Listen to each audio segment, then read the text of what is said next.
আসসালামু আলাইকুম। এখন থেকে ক্রিয়েটর স্টুডিও কিন্তু আর আপনারা পাবেন না। অর্থাৎ ক্রিয়েটর স্টুডিও আপনার অ্যাপ্লিকেশনটা যে রয়েছে, এই ক্রিয়েটর স্টুডিও অ্যাপ্লিকেশনটা ফেসবুক থেকে ইনস্টল করার পরেও কিন্তু আপনারা সেটা আর পাবেন না। অর্থাৎ সেটাতে আপনারা কাজ করতে পারবেন না। এখানে কিন্তু ক্রিয়েটর স্টুডিও লিখে দিয়েছে, creator studio is no longer available. অর্থাৎ এখন ক্রিয়েটর স্টুডিওটা নেই। You still you will still have access to all your content and data on Facebook. আপনি সব ধরনের কন্টেন্ট কিন্তু আপনার ফেসবুকের মধ্যেই পেয়ে যাবেন। সো এখানে কিন্তু আপনার ডিরেক্ট লেখা রয়েছে গো টু ফেসবুক। আমি যদি এখানে সবগুলোতে ট্যাপ করে থাকি, তো একই কথা কিন্তু এখানে লেখা রয়েছে। সো একই কথা কিন্তু এখানে লেখা রয়েছে। আমি যদি ট্যাপ করে থাকি, সবগুলোতে একই কথা এখানে লেখা রয়েছে। অর্থাৎ creator studio is no longer available. এখন আপনাদেরকে কি কাজ করতে হবে? আপনারা যদি কোনো পোস্টকে শিডিউল করতে চান, আপনারা যদি কোনো পোস্টকে এডিট করতে চান, তাহলে আপনারা সেটা কোথায় করতে পারবেন? আপনাদেরকে ৩টা মাধ্যম আজকে আমি আপনাদেরকে দেখাবো। সে ৩টা মাধ্যমে কিন্তু আপনারা কাজ করতে পারবেন। সো প্রথম যে মাধ্যমটা আমি আপনাদেরকে দেখাবো সেটি হচ্ছে ফেসবুকের মাধ্যমে। ফেসবুকের মাধ্যমে কিন্তু আপনারা আপনাদের যে পোস্টগুলো যে রয়েছে, আপনাদের যে লেখা পোস্টগুলো রয়েছে, সেই লেখা পোস্টগুলোকে কিন্তু আপনারা সুন্দরভাবে এডিটিং করতে পারবেন।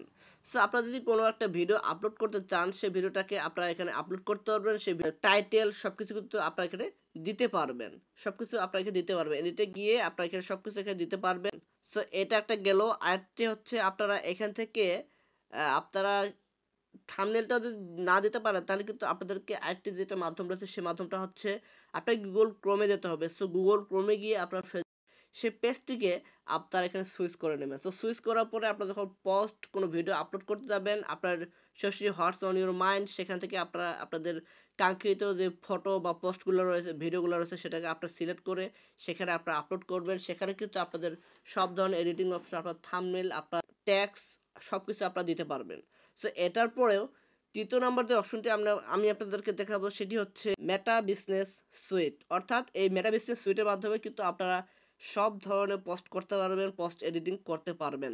এবং আপনারা এখানে দেখতে পারবেন আপনাদের কতগুলা এঙ্গেজমেন্ট রয়েছে, কোন পোস্টে কী পরিমাণে এঙ্গেজমেন্ট রয়েছে। আপনার কন্টেন্টে আসবেন, কন্টেন্টে এসে আপনারা দেখবেন যে কোন কোন পোস্টগুলোতে কী পরিমাণে ভিউজ হয়েছে, কোন পোস্টগুলোতে কী পরিমাণ লাইক পড়েছে। তো সবগুলো আপনারা দেখতে পারবেন। আপনার টুলসে আসবেন, টুলসে এসে আপনার ইনসাইটসে আসলে আপনারা দেখতে পাবেন যে কী পরিমাণে রিয়াকশন এসেছে, কী পরিমাণে এঙ্গেজমেন্ট এসেছে, 28 দিনের 90 দিনের মধ্যে কী পরিমাণে এঙ্গেজমেন্ট, রিয়াকশন, ওয়াচ টাইম এসেছে, সব কিছু আপনারা এখানে দেখতে পারবেন। এরপরে এখানকার মজার যে আরেকটা বিষয় হচ্ছে, সেটা হচ্ছে আপনারা এখানে এক্সপ্লোরে আসবেন। এক্সপ্লোরে আসার পরে আপনারা এখানে সেট ইনভাইটস যে লেখা রয়েছে, আপনারা এটি দিয়ে ট্যাপ করেন।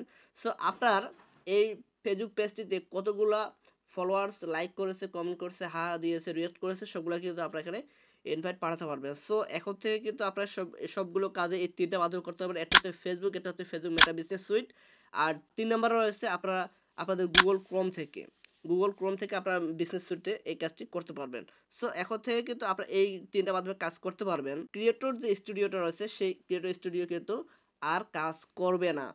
অর্থাৎ ফেসবুক ফেসবুক সেটা নিজে জানে যে কখন তারা এটা আবার অ্যাভেলেবেল করে দেয়। যখন অ্যাভেলেবেল করবে, তখন অবশ্যই আপনাদের মাঝে এরকম ধরনের আপডেট চলে আসবে। আপনার ফেসবুকে গেলে সেখানে কিন্তু আপডেট পেয়ে যাবেন। যখনই ফেসবুক ক্রিয়েটর স্টুডিওটাকে আবার অ্যাভেলেবল করে নিয়ে আসবে, তখন কিন্তু আমি আবারও আপনাদের মাঝে এই ধরনের একটি ভিডিও নিয়ে আসবো। দেখবেন এবং আজকের ভিডিওটি কেমন লাগলো তা অবশ্যই কমেন্টস করে জানাবেন। দেখা হচ্ছে নেক্সট ভিডিওতে। সে পর্যন্ত সবাই ভালো থাকবেন, সুস্থ থাকবেন। সকলকে ধন্যবাদ।